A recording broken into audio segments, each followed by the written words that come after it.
C'est devenu une habitude que Jacques Deshaies et moi, on partage des essais de nouveautés. C'est le cas encore une fois ici, en Ontario, sous un chaud soleil d'automne, pour essayer le nouveau Volvo XC60. Jacques, nouveau, mais j'exagère peut-être un peu la notion de nouveau, là. Ben, j'ai l'impression que c'est une espèce de refresh ou une version rafraîchie de mi-mandat. Tu sais, ça arrive souvent chez les constructeurs qu'on va faire quelques petites transformations, question de stimuler les ventes un peu.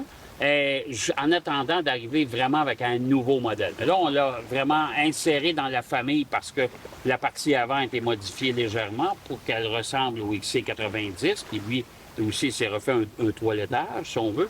Mais pour le reste, à part l'écran multimédia à l'intérieur, là, et puis il faut en avoir eu un avant pour comprendre les différences. Mais pour le reste, c'est exactement le même véhicule. Ah, tu as tout à fait raison. Surtout qu'au niveau mécanique, en fait, on n'a rien changé. Donc, on a encore un 4 cylindres, bien sûr, à hybridation légère à 237 chevaux. Et la version hybride branchable quand même.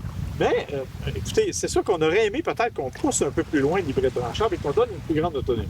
Ben, écoute, on a essayé d'ailleurs le nouveau RAV4 2026.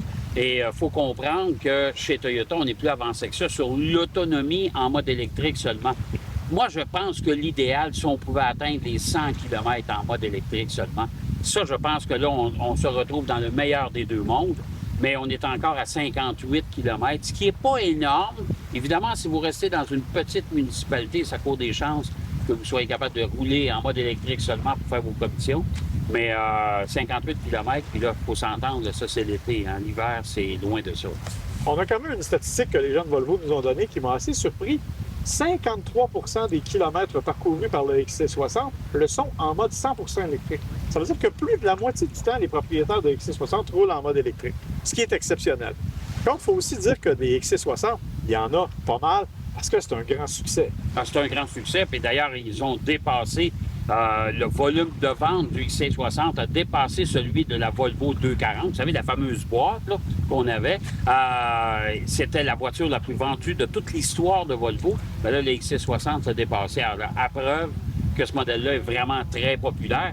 Et il faut comprendre, populaire, puis en plus de ça, c'est parce que c'est dans un créneau qui est achalandé. Il y a beaucoup de monde, beaucoup de concurrence là-dedans.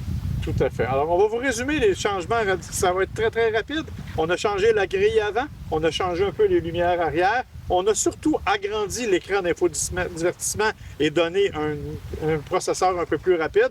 Dans l'ensemble, le reste n'a pas beaucoup bougé. Ça demeure quand même, comme Jacques l'a dit, un véhicule extrêmement populaire qui va encore être plus populaire, j'en suis persuadé. Oui, tout à fait. Et il ne faut pas oublier deux choses. Des nouvelles roues et des nouvelles couleurs. Ah oui, ça. Et les noms des couleurs. On va assister à une réunion de nommage de couleurs un jour. Alors, c'était Marc Bouchard pour Gotchard. Et Jacques Deshaies pour Derrière le volant.